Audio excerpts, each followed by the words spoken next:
Dear all, today we are going to discuss about some fundamentals in science and tech.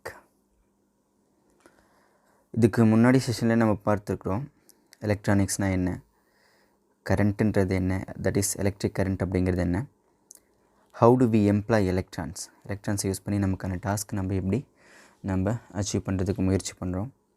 And some fundamental understanding about matter around us ஒரு கொஞ்சம் அதை பற்றி நம்ம பார்த்துருக்குறோம். ஆட்டம்னா என்ன, அதோட ஸ்ட்ரக்சர்ஸ் என்ன, and then symbols of electric circuits. So இந்த விஷயங்கள்லாம் நம்ம லாஸ்ட் செஷனில் பார்த்துருக்குறோம்.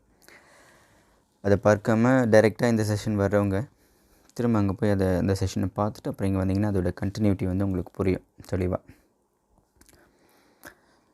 So in this modern world நம்ம மனிதனுக்கு தேவையான டாஸ்க்கை எந்த அளவுக்கு அவன் எஃபிஷியண்ட்டாக நேச்சரை யூஸ் பண்ணி அக்கம்ப்ளிஷ் பண்ணிக்கிறான் அப்படிங்கிறது தான் எல்லா விதமான டெக்னாலஜிக்கும் அடிப்படையான பேஸ் இது தான். ஸோ இப்போ அப்படி இருக்கும்போது we need to interpret something. இப்போது அந்த ஒரு விஷயத்தை நம்ம கம்யூனிகேட் பண்ணுறோம், அந்த கம்யூனிகேட் பண்ணுறதுக்காக இந்த சயின்ஸை யூட்டிலைஸ் பண்ணிக்கிறோம். ஸோ இப்போ அந்த அடிப்படையில் இன்றைக்கி அது நேற்று பார்த்து அந்த முந்தைய செஷனோட கண்டினியூடு செஷனாக இது இருக்குது. இப்போ இதில் பைனரி இன்ஃபர்மேஷன் பற்றியும் பேசிக் சிஸ்டம் இன்ஃபர்மேஷன் பற்றியும், இந்த இடத்துல சிஸ்டம்னு நம்ம மென்ஷன் பண்ணுறது இந்த எலக்ட்ரானிக் எக்யூப்மெண்ட்ஸ்க்கு அடிப்படையாக இருக்கக்கூடிய அந்த சிஸ்டம் நம்ம சொல்கிறோம். நம்ம எப்படி மொழி மூலமாக தகவல் பரிமாறிக்கொள்கின்றோமோ அதே மாதிரி இந்த எலக்ட்ரானிக் எக்யூப்மெண்ட்ஸ் எப்படி தகவல் பரிமாறிக்கொள்கிறது அப்படிங்கிற விஷயத்தை, இன்ஃபர்மேஷன் எக்ஸ்சேஞ்ச் அங்கே எப்படி நடக்குது, இன்ஃபர்மேஷன் மனிப்புலேஷன் எப்படி நடக்குது அப்படிங்கிற விஷயத்தெல்லாம் இதில் நம்ம கற்றுக்க போகிறோம். ஸோ இது இந்த 8th செஷன். இந்த ப்ரீவியஸ் செஷன் பார்க்காதவங்க அதை போய் பார்த்துட்டு வந்தீங்கன்னா தான் அது ஒரு கண்டினியூட்டி புரியும். அண்ட் எந்தெந்த இடத்துல ஏதாவது ஹிண்ட் எடுக்க வேண்டியமோ அதெல்லாம் நீங்கள் எடுத்துக்கலாம். ஸோ இப்போ நம்ம செஷனுக்குள்ளே போகணுன்னா, ஸோ இப்போ இன்றைக்கி செஷனில் மேத்தமெட்டிக்ஸு, சயின்ஸு, டெக்னாலஜி எல்லாமே ஒன்றா சேர்ந்து இந்த இடத்துல ஒரு விஷயத்தை அச்சீவ் பண்ண போகுது. நம்ம ஏற்கனவே சொல்லியிருக்கிறோம், லாங்குவேஜ் தனி ஒரு ஆஸ்பெக்ட்டு, மேத்தமெட்டிக்ஸ் தனியாக ஒரு ஆஸ்பெக்ட், சயின்ஸ் தனியாக ஒரு ஆஸ்பெக்ட்ன்ற விதத்தில் பார்க்குறதே முதல்ல ஒரு தவறான விஷயந்தான். எல்லாமே ஒரு காம்பினேஷன் தான் செயல்படுது.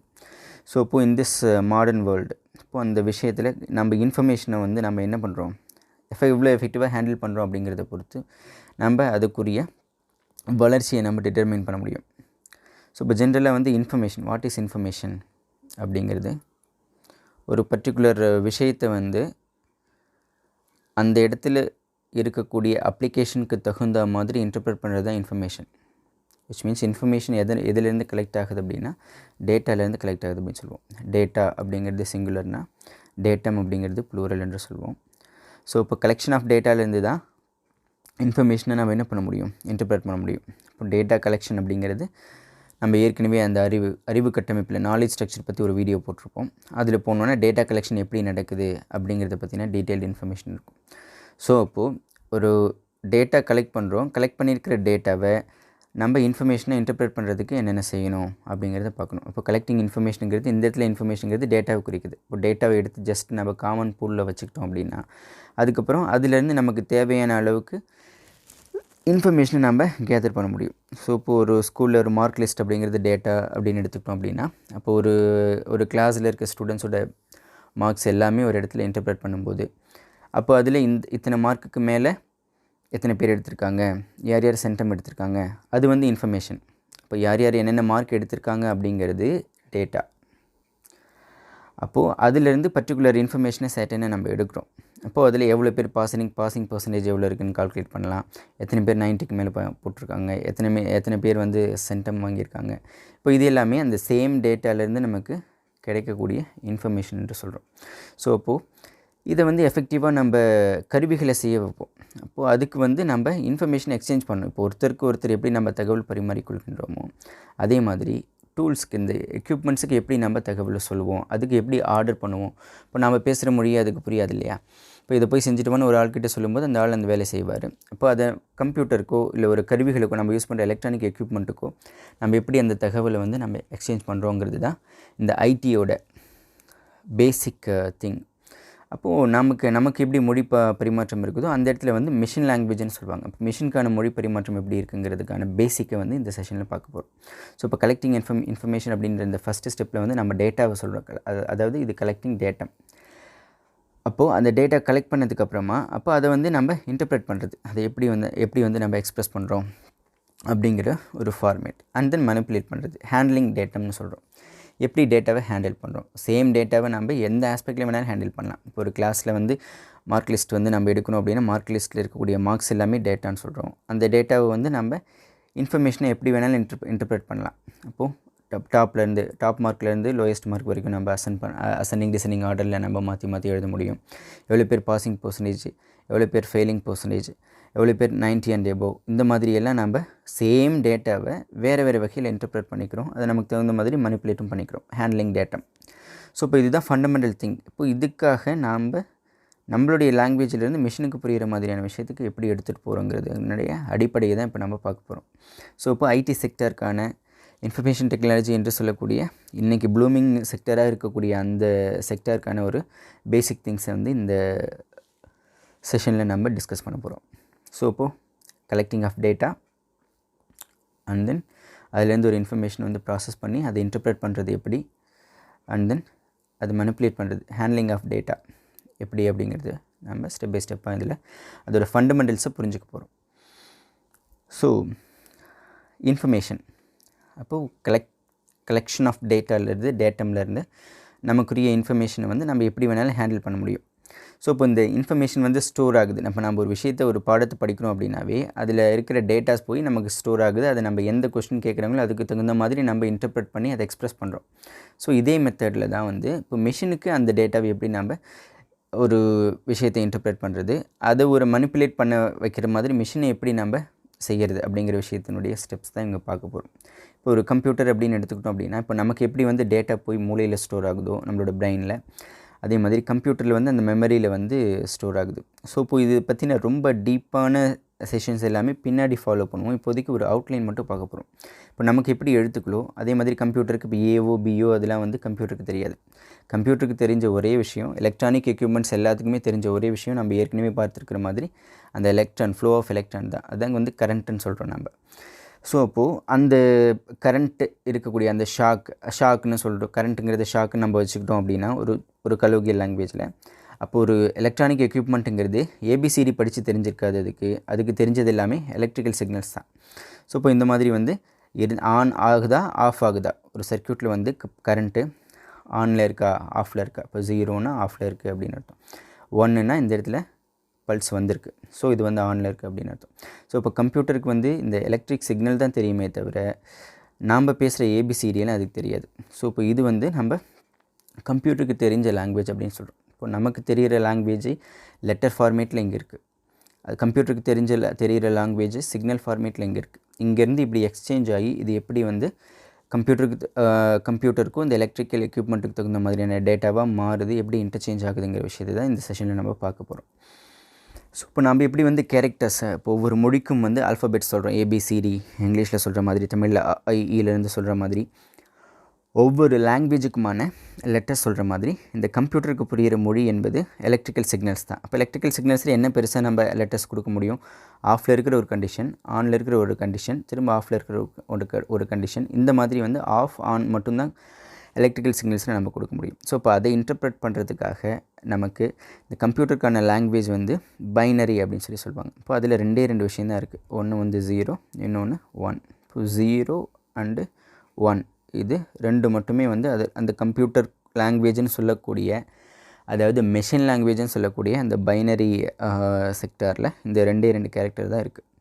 அப்போ அதை வச்சு எல்லா இன்ஃபர்மேஷனையும் வந்து இந்த பைனரி ஃபார்மேட் கன்வெர்ட் பண்ணி அதிலேருந்து எலக்ட்ரிக்கல் சிக்னல்ஸாக கன்வெர்ட் ஆகி அந்த எலக்ட்ரானிக் எக்யூப்மெண்ட்ஸ் வந்து ஹேண்டில் பண்ணும் டேட்டாவை. ஸோ இது வந்து ஜென்ரலாக அவுட்லைன் கான்செப்ட்ஸ். இதனும் டீப்பாக நம்ம எக்ஸ்பிளைன் பண்ணலாம். ஸோ இப்போ பிட்ஸ் ஆஃப் இன்ஃபர்மேஷன் அப்படின்னு சொல்கிறோம். இப்போ ஒரு இன்ஃபர்மேஷன் இருக்குது அப்படின்னா இப்போ அதில் அந்த இன்ஃபர்மேஷன் வந்து இந்த மாதிரி பைனரியாக கன்வெர்ட் ஆகுதுங்கிறது இப்போ அவுட்லைன் புரிஞ்சுக்கோங்க. இப்போ அதில் பிட்டுங்கிறது இதில் ஒவ்வொரு செக்டாரும் பிட்டு, இந்த 0ங்கிறது ஒரு பிட்டு, இந்த 1ங்கிறது ஒரு பிட்டு. இப்போ இதில் எவ்வளோ இருக்குதுன்னு பார்த்தீங்கன்னா 8 பிட்ஸ் இருக்குது. இப்போது இந்த 8 பிட்ஸ் இருக்கிறது வந்து நம்ம 1 பைட் அப்படின்னு சொல்லுவோம். ஸோ அப்போது நம்ம எப்படி ஏற்கனவே வந்து இந்த ரெசிஸ்டருக்குரிய யூனிட் என்ன சொல்லியிருக்கிறோம், ஓம்னு சொல்லியிருக்கிறோம். அதே மாதிரி கரண்ட் போச்சுன்னா அதுக்கு ஆம்பியர்னு யூனிட் சொல்லுவோம். இப்போ அதே மாதிரி இப்போ இந்த இடத்துல வந்து டேட்டாவோட அளவு வச்சு அது எந்த அளவுக்கு பிட்ஸை ஆக்குப்பை பண்ணுதுங்கிறத வச்சு நம்ம அந்த ஒரு பர்டிகுலர் டேட்டாவுக்குரிய சைஸை நம்ம சொல்வோம். ஸோ அப்போது 1 பிட்டுங்கிறது இந்த பைனரி செக்டரில் இருக்கக்கூடிய ஒரு சிங்கிள் ஸ்பேஸை குறிக்குது. அது 0வாக இருக்கலாம் அல்லது 1ஆக இருக்கலாம். அப்போது நாம் பார்க்குற இமேஜஸ் ஆகட்டும், நாம் டைப் பண்ணுற டெக்ஸ்ட் ஆகட்டும், எலக்ட்ரானிக் எக்யூப்மெண்ட்டில் ப்ராசஸ் ஆகிற எந்த டேட்டாவாக இருந்தாலும் அது இந்த மாதிரி பைனரி ஃபார்மேட்டில் தான் அந்த மெஷினுக்கு கடத்தப்படும். அந்த மெஷின் அந்த பைனரி ஃபார்மேட்டில் தான் ஒர்க் பண்ணி திரும்ப அவுட்புட்டில் வரும்போது நமக்கு புரிகிற மாதிரியான ஃபார்மேட்டில் வெளியே அவுட்புட்டை கொடுக்கும். ஸோ அப்போது எந்த ஒரு டேட்டாவாக இருந்தாலும், it may be a picture, it may be a text, it may be a letter, இந்த எதுவாக இருந்தாலுமே அது கடைசியாக சிஸ்டம் அப்படின்னு நீங்கள் சொல்கிறது வெறும் கம்ப்யூட்டர் மட்டும் இல்லை, computer, electronic equipment, mobile phone, எங்கெல்லாம் வந்து டேட்டா டிஜிட்டலாக ஹேண்டில் பண்ணப்படுதோ அந்த எல்லா இடத்துலையுமே வந்து டேட்டா எப்படி எந்த ஃபார்மேட்டில் இருக்குது, இந்த பைனரி ஃபார்மேட்டில் இருந்து எலக்ட்ரிக்கல் சிக்னல்ஸாக மாறி எலக்ட்ரிக்கல் சிக்னல்ஸில் இன்டர்பிரேஷன் நடந்து திரும்ப ரிவர்ஸில் நமக்கு புரிகிற லாங்குவேஜை வந்து வெளியே அவுட்புட்டாக கிடைக்கும் நமக்கு. ஸோ அப்போது அந்த ஒரு விஷயத்தை இங்கே அடிப்படையாக புரிஞ்சுக்கணும். அப்போது எல்லா எலக்ட்ரானிக் எக்யூப்மெண்ட்ஸ்லேயும் டேட்டம் அப்படிங்கிறது இந்த பைனரி செக்டார்ஸை ப்ராசஸ் ஆகி அதுக்கப்புறம் திரும்ப அவுட்புட்டில் வருதுங்கிற ஜென்ரல் அவுட்புட்டை நம்ம புரிஞ்சுக்கணும். ஸோ இப்போ பிட்ஸ் ஆஃப் இன்ஃபர்மேஷன், இப்போ whatever the information that we take, it is interpreted into binary language and then it is transferred into electrical signals and then signals again transferred into this binary sector and then this into general language. இதுதான் வந்து ஜென்ரலான ஒரு procedure அப்படின்னு சொல்கிறோம். So அப்போ எல்லா விஷயமே வந்து இந்த பிட்ஸ்குள்ளார அடங்கும். அப்போ 1 பிட் ஆஃப் இன்ஃபர்மேஷன் அப்படிங்கிறது இந்த பைனரி லாங்குவேஜில் இருக்கக்கூடிய ஒரு இடத்துல இருக்கக்கூடிய அதனுடைய வேல்யூவை சொல்கிறோம். ஸோ இப்போ பைனரி லாங்குவேஜில் மொத்தமாகவே அதனுடைய எழுத்துக்கள் என்று சொல்லணும்னா 0 and 1 மட்டும்தான் சொல்ல முடியும். ஸோ நம்பர்ஸ் என்ன எழுத்துக்கள்னு சொல்கிறோன்னா இந்த இடத்துல அந்த கேரக்டரை நம்ம ரெப்ரசென்ட் பண்ணிக்கிறோம். ஸோ அந்த மாதிரி ஒரு 8 பிட்ஸ் சேர்ந்தது வந்து 1 பைட் அப்படின்னு சொல்கிறோம். 1024 பைட்ஸ் சேர்ந்தது 1 கிலோபைட் அப்படின்னு சொல்கிறோம். அதே மாதிரி ஸோ ஆன் அண்ட் ஆன் அப்படியே போயிட்டே இருக்கும். கிலோபைட்க்கு அப்புறம் மெகாபைட், அது 1024 கிலோபைட் சேர்ந்தது ஒரு மெகாபைட், அதுக்கடுத்து 1024 மெகாபைட் சேர்ந்தது ஒரு ஜிகாபைட், ஜிபின்னு சொல்கிறோம். 1 GB டேட்டா, 2 GB டேட்டா இந்த மாதிரி சொல்லுவோம் இல்லையா. அப்போது அந்தளவுக்கு இன்ஃபர்மேஷன் இருக்கிற அந்த இன்ஃபர்மேஷனுடைய அளவு தான் நம்ம அந்த ஜிபி டிபிஎன்லாம் சொல்கிறோம். இப்போ 1 TB 2 TB ஹார்ட் டிஸ்க்லாம் அப்படி சொல்லுவாங்க. ஸோ அப்போது இந்த கிலோபைட், மெகாபைட், ஜிகாபைட் இது எல்லாமே வந்து அது எவ்வளோ அளவுக்கு இன்ஃபர்மேஷன் உள்ளே ஸ்டோர் ஆகுதுங்கிற அந்த இன்ஃபர்மேஷனுடைய அந்த அளவை தான் நம்ம என்ன சொல்கிறோம், இந்த மாதிரி வந்து யூனிட்னால ரெப்ரசன்ட் பண்ணுறோம். ஸோ அப்போது நம்ம ஐடி செக்டர், இந்த எலக்ட்ரானிக் டேட்டா இன்ஃபர்மேஷன் இது எல்லாத்துக்குமே வந்து வெரி பேசிக்கான விஷயம் இந்த விஷயம். ஸோ இப்போ பிட்ஸில் தான் வந்து அந்த டேட்டம் எல்லாம் ஸ்டோர் ஆகுது. அது பிக்சராக இருக்கலாம், எழுத்தாக இருக்கலாம், எதுவாக இருந்தாலும் பிட்ஸில் தான் ஸ்டோர் ஆகுது. அப்படி 8 பிட்ஸ் சேர்ந்துச்சுன்னா அது 1 பைட்டுன்னு சொல்கிறோம். 1024 பைட்ஸ் சேர்ந்துச்சுன்னா அது 1 கிலோபைட் சைஸ் ஆஃப் டேட்டா அப்படின்னு சொல்கிறோம். அதே 1024 கிலோபைட்ஸ் சேர்ந்துச்சு அப்படின்னா 1 மெகாபைட்டுன்னு சொல்கிறோம். 1024 மெகாபைட் சேர்ந்துச்சுன்னா அது 1 ஜிகாபைட்டுன்னு சொல்கிறோம். 1024 ஜிகாபைட் சேர்ந்துச்சுன்னா அது 1 டெராபைட் அப்படின்னு சொல்கிறோம்.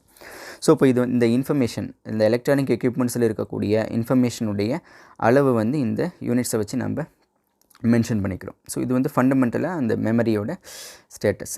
இந்த அடுத்த ஸ்டேஜுக்கு போகணும் அப்படின்னா எப்படி வந்து இந்த இன்டர்பிரட் ஆகுது, எப்படி வந்து இந்த இன்ஃபர்மேஷன் அந்த எலக்ட்ரானிக் எக்யூப்மெண்ட்ஸ்க்கு கடத்தப்படுது, அங்கேருந்து திரும்ப ரிசல்ட் நமக்கு தகுந்த மாதிரி எப்படி திரும்ப ரிவர்ஸ் இன்ஜினியரிங்கில் வருது அப்படின்னு சொல்லி நம்ம இந்த கான்செப்டை பார்க்கலாம். இதில் வந்து எல்லா கேரக்டர்ஸுக்குமே இப்போ நமக்கு ஏற்கனவே கம்ப்யூட்டருக்கோ வேறு எலக்ட்ரானிக் எக்யூப்மெண்ட்டுக்கு எதுக்குமே ABCDலாம் தெரியாது, லாங்குவேஜ் எல்லாம் தெரியாது. அதுக்கு தெரிஞ்சது ஒன்லி எலக்ட்ரிக்கல் சிக்னல் மட்டும்தான். ஸோ அப்போது அது எப்படி வந்து ஸ்டெப் பை ஸ்டெப்பாக வந்து கன்வெர்ட் ஆகுதுங்கிறத இந்த American standard code of information interchange, that is ASCII code என்று சொல்லுவாங்க. ஸோ இப்போ அதை வச்சு நம்ம புரிஞ்சுக்கலாம். இப்போ ஜென்ரலாக இப்போ ஏங்கிற லெட்டர் எடுத்துட்டோம் அப்படின்னா நமக்கு ஏன்ற லெட்டர்னு தெரியும். அதுவே சிஸ்டம் வந்து அதுக்கு ஒரு ASCII கோடு வந்து ரெப்ரசென்ட் பண்ணியிருக்காங்க. இப்போ ஏங்கிற லெட்டருக்கு ASCII கோடுங்கிறது இந்த 65, அது 0065 நீங்கள் போட்டிருக்கிறோம். ஸோ இப்போ பைனரி இன்ஃபர்மேஷனாக வரும்போது அது பைட்டில் நம்ம எழுதும்போது 8 பிட்ஸ் சேர்ந்தது ஒரு பைட் அப்படின்னு சொல்கிறோம். ஸோ அப்போது இந்த 65க்கான பைனரி கோடு வந்து 8 பிட்ஸாக எழுதும்போது இப்படி வரும் 01000001. ஸோ இது வந்து இந்த ஏன்ற கேரக்டருக்கான பைனரி இன்ஃபர்மேஷன் சொல்கிறோம். ஸோ இப்போ இந்த பைனரி இன்ஃபர்மேஷன் எலக்ட்ரிக்கல் சிக்னல்ஸாக கன்வெர்ட் பண்ணும்போது எப்படி வரும் நமக்கு அப்படின்றத பார்க்கணும். அதாவது இப்போது இந்த பைனரி இப்போ ஏன்றதுக்கான ASCII கோடு அவங்க என்ன இங்கே வச்சுருக்காங்க, 65ன்னு வச்சுருக்காங்க. இந்த 65 திரும்ப என்ன மாதிரி கன்வெர்ட் ஆகுது, இந்த பைனரியில் இந்த நம்பர்ஸாக கன்வெர்ட் ஆகுது. இது கடைசியாக வந்து எலக்ட்ரிக்கல் சிக்னலாக கன்வெர்ட் ஆகும். விச் மீன்ஸ் 0 அப்படிங்கிற போது நில், 1 அப்படிங்கிற போது ஒரு சிக்னல் அந்த இடத்துல வரும், திரும்ப 0 திரும்ப 0 திரும்ப 0 திரும்ப 0 திரும்ப 0 திரும்ப எங்கே 1 வருதோ அந்த இடத்துல திரும்ப ஒரு பல்ஸ் வரும். அப்போ கம்ப்யூட்டருக்கு புரிகிற லாங்குவேஜுங்கிறது இதுதான். கம்ப்யூட்டருக்கு இந்த ஏவும் புரியாது, இந்த 65ம் புரியாது, இந்த பைனரியும் புரியாது, கடைசியாக இந்த எலக்ட்ரிக்கல் சிக்னல் தான் புரியும். ஸோ இப்போ இந்த மாதிரி ஒரு எலக்ட்ரிக்கல் சிக்னல் வந்துச்சு அப்படின்னா அது வந்து அது ஏன்னு சொல்லி அந்த சிஸ்டம் புரிஞ்சுக்கும். அது கம்ப்யூட்டர் ஆகட்டும், மற்ற எலக்ட்ரானிக் எக்யூப்மெண்ட்ஸ் ஆகட்டும், அது எல்லாத்துக்குமே வந்து இந்த ஜென்ரல் ரூல். இதுவே கேபிட்டல் அப்பர் கேஸ் ஏக்கு 65ங்கிற அந்த கோடு ரெப்ரசன்ட் பண்ணுது. அதே லோயர் கேஸ் ஏக்கு 97 அப்படிங்கிற இந்த கோடு வந்து ரெப்ரசன்ட் பண்ணுது. ஸோ இப்போ அந்த 97க்கான பைனரி கோடு இது திரும்ப எலக்ட்ரிக்கல் சிக்னல்ஸாக கன்வெர்ட் பண்ணப்படும் போது 0 திரும்ப 1 திரும்ப இன்னொரு 1 அதுக்கப்புறம் திரும்ப 0 அந்த 0 0 0 0 போய் கடைசியாக அந்த 1. ஸோ இப்போ இந்த சிக்னல் வந்து எதை ரெப்ரசன்ட் பண்ணுது, இந்த ஸ்மால் ஏவை ரெப்ரசன்ட் பண்ணுது. அப்போ இந்த சிக்னல் வரும்போது அது ஸ்மால் ஏன்னு கம்ப்யூட்டர் ப்ரொடெக்ட் பண்ணிக்கும். ஸோ கம்ப்யூட்டருக்கு டைரெக்டாக இந்த கேரக்டர் தெரியாது. ஸோ இப்போ இந்த பேசிக் இன்ஃபர்மேஷன் நமக்கு தெரிஞ்சதுன்னா போதும். ஸோ இப்போ ஹியூமனுக்கு தெரிகிற இந்த பர்டிகுலர் இன்ஃபர்மேஷன் மெஷின் லாங்குவேஜ் என்று சொல்லப்படக்கூடிய பைனரி மூலமாக எலக்ட்ரிக்கல் சிக்னல்ஸாக கன்வெர்ட் பண்ணப்பட்டு அதுக்கப்புறம் அந்த இன்டர்பிரேஷன் ஆஃப் இன்ஃபர்மேஷன் வந்து இந்த ஐடி எக்யூப்மெண்ட்ஸில் நடக்குது அப்படின்னு சொல்கிறோம். ஸோ இப்போ அது சிஸ்டமாக இருக்கலாம், எல்லா விதமான டிஜிட்டல் டெக்னாலஜி எங்கெல்லாம் இருக்கோ அது எல்லா இடத்துலையுமே இந்த மாதிரி தான் இன்ஃபர்மேஷன் வந்து இன்டர்சேஞ்ச் ஆகுது. ஸோ இப்போ அதனால தான் நம்ம சொல்கிறோம் American standard code of information interchange அப்படின்னு சொல்கிறோம். ஸோ இப்போ பேசிக்காக இந்த விஷயம் எல்லாருக்கும் புரிஞ்சிருக்கும் நம்புகிறேன். அடுத்த ஸ்டெப்பில் வந்து அந்த இன்ஃபர்மேஷன் எக்ஸ்சேஞ்சில் இருக்கக்கூடிய இன்னும் டீட்டெயிலான ஒரு விஷயத்தை பார்க்கலாம். ஃபார் எக்ஸாம்பிள் இப்போ கே அப்படின்ற லெட்டர் எடுத்துட்டோம் அப்படின்னா இப்போ ஏற்கனவே ஏக்கு அசைன் பண்ணியிருக்கிற நம்பர் என்னென்னு பார்த்தோம், நம்ம 65 பார்த்தோம். அப்போது அதுக்கப்புறம் வந்து பிலேருந்து சிடிஇஎஃப் இப்படி போயிட்டே இருந்தோம் அப்படின்னா 9 கேரக்டர்ஸ் தள்ளி இந்த கேங்கிற கேரக்டர் வரும். அப்போது ஏக்கு 65 இருந்துச்சு, இந்த கேக்கு வந்து 75 ஆஸ்கி கோட். அந்த ஆஸ்கி கோடை கன்வெர்ட் பண்ணும்போது எப்படி பைனரியாக வருது, இந்த மாதிரி வருது 01001011 அப்படின்னு வருது. ஸோ இப்போ அது திரும்ப எலக்ட்ரிக்கல் சிக்னல்ஸை கன்வெர்ட் பண்ணும்போது 0 இங்கே ரெப்ரசென்ட் ஆகுது, அதுக்கடுத்து 1ங்கிற போது இந்த இடத்துல ஒரு பல்ஸ் இருக்குது, அதுக்கடுத்து திரும்ப 00 இருக்குது, அந்த 00க்கு இங்கே ரெப்ரசன்டேஷன் இருக்குது, அதுக்கப்புறம் திரும்ப இருக்கிற 1க்கு ஒரு பல்சிங் இந்த இடத்துல வருது. So off on off off on. So இதுதான் கம்ப்யூட்டருக்கு புரியும். கம்ப்யூட்டருக்கு இந்த பைனரியும் புரியாது, இந்த ஆஸ்கி கோடும் புரியாது, இந்த கேங்கிற லெட்டரும் புரியாது. அப்போ இந்த மாதிரி எலக்ட்ரிக்கல் சிக்னல் வந்துச்சு அப்படின்னா இந்த பிட் ஆஃப் இன்ஃபர்மேஷனை வந்து அது கே அப்படின்னு சொல்லி எடுத்துக்கும். ஸோ அப்போது இதுதான் கம்ப்யூட்டர் நம்மளுடைய லாங்குவேஜை புரிஞ்சுக்கிறதுக்கான ஃபார்மேட். ஸோ இப்போது இதை வந்து இன்னும் எக்ஸ்பெண்ட் பண்ணி எழுதிட்டோம் அப்படின்னா இந்த இடத்துல பாருங்கள், இப்போ இந்த 01001011 இருக்குது, 0க்கு சிக்னல் ஆஃபில் இருக்குது, 1க்கு திரும்ப ஒரு பல்ஸ், அதுக்கடுத்து ஒரு 0க்கு திரும்ப ஆஃப், இன்னொரு 0க்கு திரும்ப ஆஃப், திரும்ப 1க்கு இன்னொரு பல்ஸ், அதுக்கடுத்து இன்னொரு 0க்கு ஆஃப், அதுக்கடுத்து 1 1. ஸோ இப்போ இந்த எலக்ட்ரிக்கல் சிக்னல் ஃபார்மேட்டை இந்த சிக்னல் வந்துச்சு அப்படின்னா கம்ப்யூட்டர் அது வந்து கே அப்படின்னு சொல்லி எடுத்துக்கும். ஸோ இப்போது இது இப்படி தான் வந்து இந்த மெஷின் லாங்குவேஜில் வந்து நமக்குரிய டேட்டா வந்து இன்டர்சேஞ்ச் பண்ணி அங்கே புரிஞ்சிக்கப்படுது. ஸோ இப்போது இந்த ஃப்யூச்சரில் கோடிங் ரிலேட்டடான விஷயங்கள் செய்ய போகிறவங்களுக்கு, எலக்ட்ரானிக்ஸ் இன்ஜினியரிங், கம்யூனிகேஷன் இன்ஜினியரிங் படிக்க போகிறவங்களுக்கு இதெல்லாம் வந்து ரொம்ப அடிப்படையான ஒரு விஷயம். ஸோ இதெல்லாம் பேசிக்காக நம்ம தெரிஞ்சுக்கணும். ஸோ இதில் வந்து நம்ம நம்பர் சிஸ்டம்ஸ் நிறைய நம்ம படிச்சிருக்கிறோம், இப்போ மேத்தமெட்டிக்ஸில் கூட படிச்சிருப்பீங்க.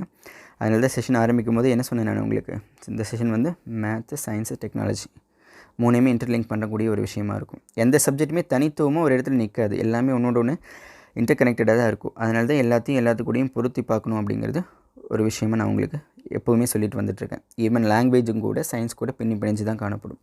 இப்போ அடுத்த ஸ்டெப்பில் நம்ம இந்த நம்பர் சிஸ்டம்ங்கிற ஒரு விஷயத்தை பார்க்கலாம். இப்போ இது வரைக்கும் பார்த்து கான்செப்ட் படி நம்ம யூஸ் பண்ணுற லாங்குவேஜ் மெஷின் லாங்குவேஜ் என்று சொல்லக்கூடிய பைனரியாக கன்வெர்ட் ஆகி அதுக்கப்புறம் அது எலக்ட்ரிக்கல் சிக்னல்ஸாக வந்து இன்டர்பிரேட் செய்யப்படுது அப்படிங்கிற கான்செப்டை இது வரைக்கும் பார்த்தோம். ஸோ இப்போ இதில் வந்து நம்பர் சிஸ்டம்ஸ் நிறைய இருக்குது. அதில் பைனரி, ஆக்டல், டெசிமல்ங்கிற அந்த 3 விஷயத்தை பற்றி இன்றைக்கி பேசலாம். ஸோ இப்போ பைனாவே 2ன்னு அர்த்தம், பைசைக்கிள், 2 சைக்கிள், 2 அந்த உருளை இருக்கிறதுனால அது பைசைக்கிள்னு சொல்கிறோம். இந்த இடத்துல பைனரி அப்படிங்கிறது 2, அதுக்குள்ளேயே பேஸ் 2, 0 1 1 1. இப்போ அந்த பைனரி அப்படிங்கிற நம்பர் சிஸ்டமில் இந்த 2 தான் இருக்கும். இப்போ அதனால் அது பைனரி நம்பர் சிஸ்டம் அப்படின்னு சொல்கிறோம். ஆக்டல் அப்படின்னா 8, ஆக்டா அப்படின்னா ஆக்டகன் அப்படின்னு சொல்லுவோம். இப்போ இதில் ஆக்டா அப்படின்ற கேரக்டர் வந்துச்சு அது வந்து நம்ம என்ன சொல்கிறோம், 8ன்னு சொல்கிறோம். அதோட பேஸ் 8, 0ல் ஆரம்பித்து 7 வரைக்கும் இருக்கிற நம்பர் சிஸ்டம். 0 to 7 தான் அதில் ரெப்ரசென்ட் ஆகிருக்கும். And then decimal number system நம்ம யூஸ்வலாக யூஸ் பண்ணுற நம்பர் சிஸ்டம். அது வந்து அதுக்கு பேஸு 10, அது வந்து 0லேருந்து 9 வரைக்கும் அதில் இருக்கக்கூடிய நம்பர்ஸை நம்ம ஜென்ரலில் யூஸ் பண்ணிகிட்ருக்கோம். இப்போ ஜென்ரலாக நாம் யூஸ் பண்ணிகிட்ருக்கிற இந்த நம்பர் சிஸ்டம் வந்து டெசிமல் என்று சொல்கிறோம். அதுவே வந்து சிஸ்டம் ரிலேட்டடான அந்த எக்யூப்மெண்ட்ஸ் யூஸ் பண்ணுற நம்பர் சிஸ்டம் வந்து இந்த பைனரி சிஸ்டம் என்று சொல்கிறோம். ஸோ இப்போ இந்த ஒரு சிஸ்டம்லேருந்து இன்னொரு சிஸ்டம்க்கு நம்ம கன்வர்ஷன் பண்ணுறது, இந்த மாதிரியான விஷயங்கள் பற்றியெல்லாம் பின்னாடி அடுத்தடுத்த செஷனில் டீப்பாக பார்க்கும்போது பார்க்கலாம். இப்போதைக்கு இப்படி number systems, different number systems இருக்குங்கிறத புரிஞ்சுக்கிட்டால் போதும். ஸோ இப்போ மெஷின்கான லாங்குவேஜ்னு சொல்லும்போது இந்த பைனரி சிஸ்டம், நம்ம நார்மலாக யூஸ் பண்ணுறதுங்கிறது டெசிமல் சிஸ்டம். ஸோ இப்போது இந்த பேஸை யூஸ் பண்ணி நம்ம இதுக்கு முன்னாடி பார்த்த ஒரு விஷயத்தில் இன்டர்லிங்க் நம்ம பண்ணிக்க போகிறோம். ஃபார் எக்ஸாம்பிள் இப்போ கேன்ற இந்த லெட்டர் நம்ம பார்த்துட்டு இருந்தோம். இந்த கேங்கிற லெட்டர் எப்படி இன்டர்பிரேட் ஆகுது, அதோட ஆஸ்கி கோட் வந்து 75. அதுக்கப்புறம் அது பைனரியாக கன்வெர்ட் ஆகும்போது இந்த மாதிரி கன்வெர்ட் ஆகுதுன்னு சொல்கிறோம். ஸோ இப்போது 75ங்கிறது ஆர்டினரியாக நம்ம கொடுக்கக்கூடிய அந்த டெசிமல் கேரக்டரில் அது கொடுக்கக்கூடிய வேல்யூ இந்த 75. இப்போ அது வந்து பைனரி எப்படி மாற்றுறது அப்படிங்கிற ஒரு சின்ன விஷயத்தை இதில் நம்ம பார்த்துக்கலாம். இப்போ 75 எடுத்துட்டோம் அப்படின்னா பைனரியாக அதை கன்வெர்ட் பண்ண போகிறோம். 75 வந்து டெசிமல் இருக்குது, அதை பைனரியாக கன்வெர்ட் பண்ண போகிறோம். பைனரியோட பேஸ் வந்து 2ன்னு சொல்லியிருக்கிறோம். அப்போது எந்த பேஸ்லேருந்து எந்த பேஸ்க்கு மாற்றணுமோ அந்த பேஸ் இங்கே எடுத்துக்கணும். இது வந்து 75, இது வந்து பைனரிக்கு மாற்ற போகிறோம். அதனால் வந்து நம்ம 2 எடுத்து அது லாங் டிவைட் பண்ணிகிட்டே போயிட்டுருக்கோம். ஸோ அப்போது ஃபஸ்ட்டு வந்து 2ஆல் டிவைட் பண்ணும்போது 37 2s are 74ன்னு வரும். இந்த ரிமைண்டர் வந்து இந்த இடத்துல 1ன்னு எழுதிக்கிறோம். அடுத்த ஸ்டெப்பில் திரும்ப 2ஆல் டிவைட் பண்ணும்போது 18 2s are 36, ரிமைண்டர் 1. அடுத்த ஸ்டெப்பில் 9 2s are 18, ரிமைண்டர் 0. அடுத்த ஸ்டெப்பில் அதே 2ஆல் டிவைட் பண்ணும்போது 4 2s are 8, ரிமைண்டர் 1. அடுத்த ஸ்டெப்பில் 2 2s are 4, ரிமைண்டர் 0. அடுத்த ஸ்டெப்பில் 1 2 is 2, ரிமைண்டர் 0. ஸோ இப்போ இந்த மாதிரி வந்து லாங் டிவிஷனில் இந்த 2 வச்சு டிவைட் பண்ணிகிட்டே வந்துட்டோம் அப்படின்னா அதோட ரிமைண்டர்ஸ் இப்படி எழுதிட்டே வரும். ஸோ இப்போ இந்த என்ன ரிமைண்டர்ஸ் கிடச்சிருக்கோ இந்த இடத்துல அது இங்கே லாஸ்ட் டிஜிட்லேருந்து எழுதிட்டே இருக்கிறோம். இப்போ நம்ம என்ன செய்கிறோம், இந்த 75, அதாவது கேக்குரிய அந்த 75ங்கிற வேல்யூவை நம்ம பைனரியாக மாற்ற போகிறோம். பைனரிங்கிறது 0s and 1s யூஸ் பண்ணி மட்டும் நம்ம கொடுக்குற நம்பர் சிஸ்டம். ஏன்னா அதுதான் வந்து சிஸ்டம்க்கு புரிகிற லாங்குவேஜ்னு நம்ம சொல்லியிருக்கிறோம். அதனால தான் இதை நம்ம என்ன சொல்லியிருக்கிறோம், பைனரி லாங்குவேஜ் வந்து மிஷின் லாங்குவேஜ் அப்படின்னு சொல்லுவோம். ஸோ அப்போ மிஷின் லாங்குவேஜ்னு சொல்லக்கூடிய இந்த ஃபார்மேட்டில் மாற்றுறதுக்கு நம்ம இந்த 2ங்கிற பேஸை எடுத்து லாங் டிவைட் பண்ணி இந்த மாதிரி போடுறோம். ஸோ இப்போ இந்த கேக்கு கொடுத்துருக்கிற வேல்யூ 75, அது 2ஆல் லாங் டிவைட் பண்ணும்போது என்னென்ன ரிமைண்டர் கிடைக்குதோ அதை எழுதிட்டே வரும். இப்போ அதை இந்த ஃபார்மேட்டில் வந்து கடைசியிலேருந்து இங்கே ஃபில் பண்ணிகிட்டே போகும். கடைசியிலேருந்து என்ன ஃபில் பண்ணுறோம், இந்த 1 இங்கே வந்துடும், இந்த 1 இங்கே வந்துடும், அதுக்கடுத்து 0, அதுக்கடுத்து திரும்ப 1, அதுக்கடுத்து திரும்ப இந்த 0, அதுக்கடுத்து இந்த 0, அதுக்கடுத்து 1, மீதி ரிமைண்டருக்கு கடைசியாக இருக்கிறதுல இன்னொரு 0 ஃபில் பண்ணிக்கிறோம். ஸோ அப்போது இப்படி தான் வந்து நார்மலாக இருக்கிற லெட்டருக்குரிய ஆஸ்கி வேல்யூ அது 2ங்கிற பேஸில் டிவைட் பண்ணி இந்த மாதிரி வந்து பைனரியாக கன்வெர்ட் ஆகுது. இந்த பைனரியாக கன்வெர்ட் ஆகிருக்கிற இந்த பர்டிகுலர் சிஸ்டம் தான், இந்த பர்டிகுலர் நம்பர்ஸ் தான் வந்து எலக்ட்ரிக்கல் சிக்னல்ஸாக கன்வெர்ட் பண்ணப்படுது. விச் மீன்ஸ் 0னா நில் சிக்னல், அதுக்கடுத்து 1ங்கிறது ஒரு பல்ஸு, திரும்ப 0, திரும்ப 0, திரும்ப 1க்கு ஒரு பல்ஸு, திரும்ப 0, திரும்ப 1, திரும்ப இன்னொரு 1, அதுக்கடுத்து அதோடு முடிஞ்சது. ஸோ இப்போ இந்த சிக்னலை வந்து அது கேன்னு சிஸ்டம் புரிஞ்சுக்கும். ஸோ இப்போ இதுதான் வந்து எப்படி இன்ஃபர்மேஷன் வந்து கம்ப்யூட்டருக்கு தகுந்த மாதிரி, டிஜிட்டல் சிஸ்டம்க்கு தகுந்த மாதிரி இன்டர்பிரேட் ஆகுதுங்கிறத நம்ம பார்க்குறோம். ஸோ இப்போ இது வந்து ஜென்ரலாக நம்ம தெரிஞ்சிக்க வேண்டிய விஷயம். இப்போ இந்த கிலோபைட், மெகாபைட் அப்படின்லாம் நம்ம இங்கே பார்த்ததுனால இப்போ இந்த இடத்துல வந்து நம்ம அடிக்கடி மல்டிபிள்ஸ் ஆஃப் யூனிட்ஸுங்கிறது நம்ம யூஸ் பண்ணுவோம். ஃபார் எக்ஸாம்பிள் இப்போ இங்கேருந்து கோயம்புத்தூர் எவ்வளோ தூரம் அப்படின்னா இவ்வளோ மீட்டர்னு நம்ம சொல்ல மாட்டோம், அந்த இடத்துல கிலோமீட்டர்னு சொல்லுவோம். இப்போ லென்த்துக்கான யூனிட் அப்படிங்கிறது, யூனிட் பற்றி எல்லாருமே படிச்சிருப்பீங்க, லாஸ்ட் செஷனில் கூட சொல்லியிருக்கிறோம். யூனிட்டுங்கிறது ஒரு பர்டிகுலர் விஷயத்தை அளக்கிறதுக்கான மெஷர்மெண்ட்டில் அளக்கும்போது, மெஷர் பண்ணும்போது நம்ம யூஸ் பண்ணுற பேசிக் ஃபண்டமெண்டல் திங்குன்னு சொல்கிறோம். அப்போது ஒரு லென்த் அப்படின்னு எடுத்துட்டோம் அப்படின்னா அது மீட்டர் அப்படிங்கிறது அதை அளக்கிறதுக்கான யூனிட் என்று சொல்கிறோம். ஸோ அப்போது எல்லாத்தையுமே மீட்டர்லேயே சொல்லிகிட்டு இருக்க மாட்டோம், அதோட மல்டிபிள்ஸும் யூஸ் பண்ணுவோம், சப் மல்டிபிள்ஸும் யூஸ் பண்ணுவோம். 6th ஸ்டாண்டர்ட்லேயே வந்து மெஷர்மெண்ட்டில் யூனிட்ஸ்னால் என்ன, அதோட சப் மல்டிபிள் என்ன, மல்டிபிள்ஸ் என்னங்கிறதெல்லாம் படிச்சிருப்பீங்க. இங்கே அடிக்கடி யூஸ் பண்ணக்கூடிய கிலோ, மெகா இதை பற்றின ஒரு சின்ன இன்ட்ரொடக்ஷனாக கொடுக்குறேன். Sub units and multiples of units தெரியாதவங்க திரும்ப அந்த லெசனை தரவு பண்ணிக்கோங்க, எந்த ஸ்டாண்டர்டாக இருந்தாலும், 6th-லேருந்து 12th வரைக்கும் எந்த ஸ்டாண்டர்டாக இருந்தாலும். ஸோ இப்போ அடிக்கடி யூஸ் பண்ணுறது இப்போ கிலோகிராம் அப்படின்னு சொல்லுவோம், மில்லிகிராம் அப்படின்னு சொல்லுவோம், மெகா, மைக்ரோ, இது வந்து அடிக்கடி யூஸ் பண்ணுவோம். மல்டிபிள்ஸுங்கிறது இன்னும் நிறைய இருக்குது. அப்போது இது இந்த அடிக்கடி யூஸ் பண்ணக்கூடியதை மட்டும் ஒரு சின்ன இன்ட்ரோ கொடுத்துட்றேன். 1 கிலோ அப்படிங்கிறது 1 கிலோ அப்படிங்கிறது 1 × 1000 டைம்ஸ், 1000 டைம்ஸ் என்ன யூனிட் சொல்கிறோமோ அதை விட 1000 டைம்ஸ் அதிகம், அதான் வந்து 1 கிலோ அப்படின்னு சொல்கிறோம்.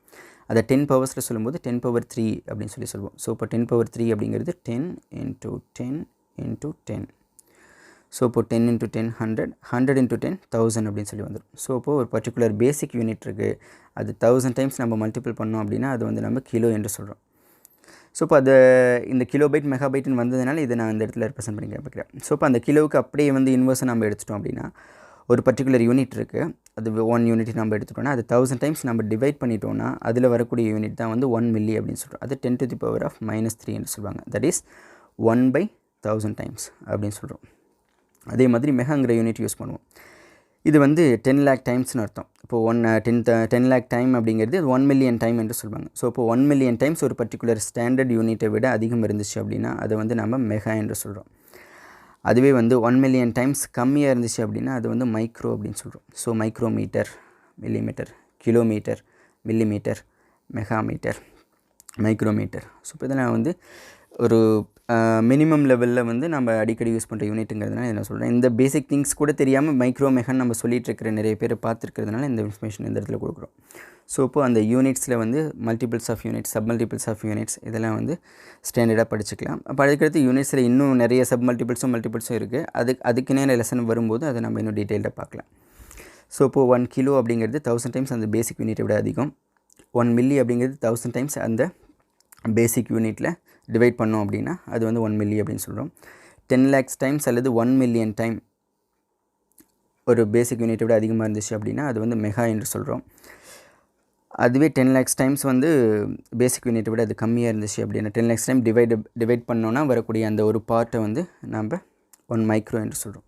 அப்போ 1 மைக்ரோமீட்டர் அப்படிங்கிறது ஒரு மீட்டர்லேருந்து 10 lakh டைம் டிவைட் பண்ணோன்னா அதில் ஒரு பார்ட்டு தான் வந்து ஒரு மைக்ரோமீட்டர்னு சொல்கிறோம். அதே ஒரு மீட்டரில் 10 lakh டைம் மல்டிபிள் பண்ணோம் அப்படின்னா அது வந்து 1 மெகாமீட்டர் அப்படின்னு சொல்லுவோம். அதுவே 1000 டைம்ஸ் நம்ம 1 மீட்டர் விட நம்ம வந்து மல்டிபிள் பண்ணோம் அப்படின்னா அது 1 கிலோமீட்டர்னு சொல்லுவோம். மில்லிமீட்டருங்கிறது ஒரு மீட்டர் 1000 டைம்ஸ் டிவைட் பண்ணோன்னா அதில் வரக்கூடிய ஒரு பார்ட்டை மில்லிமீட்டர்னு சொல்லுவோம். So kilo, milli, mega, micro. So இந்த மல்டிபிள் சப் மல்டிபிள்ஸ் பற்றி ஜஸ்ட் ஒரு இன்ட்ரோ மட்டும் கொடுக்குறேன். இதுக்கப்புறம் இதில் இன்னும் டீப்பாக நிறைய விஷயங்கள் இருக்குது. அதை தேடி நீங்கள் படிங்க. அடுத்து நம்ம செஷனில் தேவைப்படும் போது நம்ம அதை எக்ஸ்பிளைன் பண்ணுவோம். ஸோ இப்போது இது வந்து இந்த பேசிக் ஃபண்டமெண்டல் திங்க் நம்ம சொல்கிறோம். ஸோ இப்போ இதுதான் வந்து நம்ம ஒரு அடிப்படையான விஷயம். இந்த ஐடி என்று சொல்லக்கூடிய இன்ஃபர்மேஷன் டெக்னாலஜியில் எப்படி டேட்டா இன்டர்பிரேட் ஆகுது அப்படிங்கிறதுக்கான அடிப்படையான விஷயம். இது முன்னாடி செஷன் நம்ம கொடுத்துருக்குறோம் இல்லையா, அந்த செஷனுக்கான ஒரு ரிலேட்டடான செஷன் தான். இந்த எலக்ட்ரானிக்ஸ் அப்படின்ற இடத்துல பார்க்கும்போதே நம்ம எலக்ட்ரான்ஸை வந்து மனிப்புலேட் பண்ணுறது தான் வந்து நம்ம என்ன சொல்கிறோம், இந்த எலக்ட்ரானிக்ஸில் இருக்கக்கூடிய வேலைன்னு சொல்கிறோம். அந்த எலக்ட்ரானிக்ஸை மனிப்புலேட் பண்ணுறதுக்கு டேட்டாவை நார்மலாக யூஸ் பண்ணுற டேட்டாவை நம்ம என்ன பண்ணணும், எலக்ட்ரிக்கல் சிக்னல்ஸாக மாற்றக்கூடிய வரைக்கும் நம்ம ஒரு கட்டமைப்பை ஏற்படுத்தணும். அந்த கட்டமைப்பு அப்படிங்கிறது இப்படி தான் ஏற்படுத்தப்பட்டிருக்குது அப்படின்னு சொல்கிறோம். ஸோ இப்போ இது ஐடி செக்டருக்கான ஒரு காமன் விஷயமாக நான் இந்த இடத்துல சொல்லிக்கிறேன். ஸோ இப்போ அடுத்தடுத்த செஷன்ஸில் வந்து நம்ம ஏற்கனவே ஷெட்யூல் ஷேர் பண்ணியிருக்கிற ஷெட்யூல்ஸ் படி அடுத்தடுத்த பாடங்களை பார்க்கலாம். ஸோ இப்போ திரும்ப இது புரியாதவங்க திரும்ப முன்னாடி செஷன் பார்த்துட்டு வாங்க. இது திரும்ப தெளிவாக புரிஞ்சுக்கிறதுக்காக திரும்ப இதவே நீங்கள் இன்டர்பிரேட் பண்ணி பாருங்கள், ரிப்ளை பண்ணி பாருங்கள். நீங்களே வந்து இன்னொரு லெட்டர், ஃபார் எக்ஸாம்பிள் இப்போது ஏங்கிற லெட்டர் வந்து 65 அப்பர் கேஸ்க்கு 65னா அதுக்கடுத்து பிக்கு 66 இருக்கும். அதே மாதிரி நான் அந்தந்த லெட்டர் போயிட்டே இருக்கும். அதே மாதிரி ஸ்மால் ஏக்கு 97 அப்படின்னா அதுக்கடுத்து ஸ்மால் பிக்கு 98 இருக்கும். ஸோ அப்போது அதே மாதிரி அடுத்தடுத்த லெட்டர்ஸ்க்கு அந்தந்த வேல்யூ ஆஸ்கி வேல்யூ அசைன் ஆகும். ஸோ இப்போ நீங்களே வந்து இன்னொரு கேரக்டர் எடுத்து அந்த கேரக்டருக்கான இப்போ இதில் ஒரு சின்ன விஷயம் பாருங்கள். இந்த ஸ்மால் ஏக்கும் அப்பர் ஏக்கும், ஒரு ஸ்மால் ஏக்கும் கேபிட்டல் ஏக்கும், விச் மீன்ஸ் அப்பர் கேஸ் லெட்டருக்கும் லோயர் கேஸ் லெட்டருக்கும் இடையில இருக்கிற டிஃப்ரென்ஸ் வந்து 32 இருக்கும். இப்போது இங்கிலீஷில் இருக்கிற ஆல்ஃபபெட்ஸ் 26, அது இல்லாமல் ஸ்பெஷல் கேரக்டர் 6 வந்து அதுக்கப்புறம் திரும்ப ஸ்மால் லெட்டருக்கான இது ஆரம்பிக்கும். இப்போது இது வந்து அந்த 32 வந்து டிஃப்ரென்ஸ் இருக்கும் எப்பயுமே. அப்போது கேபிட்டல் ஏக்கு 65னா ஸ்மால் ஏக்கு 97 இருக்கும். டிஃப்ரென்ஸ் வந்து 32. இந்த ஒரு விஷயத்தையும் நீங்கள் ப்ரோக்ராமிங்கில் பின்னாடி உங்களுடைய லைஃப் அமைய போகுது அப்படின்னா இந்த இன்ஃபர்மேஷன்லாம் நீங்கள் ஃபண்டமெண்டலாக தெரிஞ்சுக்கக்கூடிய ஒரு விஷயம். ஜென்ரலாகவே வந்து இந்த ஆஸ்கி கோடுன்னு நம்ம அசைன் பண்ணியிருக்கோம் இல்லையா, American standard code of information interchange. இந்த ஆஸ்கி கோடை சிஸ்டமில் ஒர்க் பண்ணும்போது நீங்கள் ஆல்ட் கீ அதில் இருக்கும் சிஸ்டமில். இந்த ஆல்ட் கீயை ப்ரெஸ் பண்ணிவிட்டு அந்த ஆஸ்கி கோடை நீங்கள் ப்ரெஸ் பண்ணிங்கன்னா ஆட்டோமேட்டிக்காகவே அதுக்குரிய லெட்டர் வந்து சிஸ்டம்லேயே டிஸ்பிளே ஆகும். சிஸ்டமில் ஒர்க் பண்ணும்போது நீங்கள் உங்களுக்கு அதுக்கான வாய்ப்பு கிடைக்கும்போது நீங்கள் இதை டெஸ்ட் பண்ணி கூட பார்க்கலாம். ஸோ அப்போது நீங்கள் ஆல்ட் கீயை ஹோல்டு பண்ணிவிட்டு இந்த 65ன்னு நீங்கள் டைப் பண்ணிங்க அப்படின்னா 65 வராது, அங்கே வந்து ஏன்னு வரும். ஸோ இப்போ அதுலேருந்தே வந்து எந்த கேரக்டருக்கான ஆஸ்கி கோடு என்னங்கிறதையும் தெரிஞ்சுக்கலாம். இது ஒரு ஷார்ட்கட். ஸோ இப்போ இந்த மாதிரியான ஃபண்டமெண்டல் திங்ஸை நம்ம புரிஞ்சு படிக்கும்போது நமக்கு ப்ரோக்ராமிங்லேருந்து எல்லா விஷயமே எளிமையாக புரிஞ்சிக்க ஆரம்பிக்கும். ஸோ இப்போ அதனால் வந்து கண்டினியூஸாக வந்து ஒரு புரிதலோடு படிக்கிறதுக்கான ஒரு தொடர்ச்சி வந்து ஏற்படுத்திக்கங்க அப்படின்னு கேட்டுக்கிறேன். Thank you all. அடுத்த செஷனில் பார்க்கலாம்.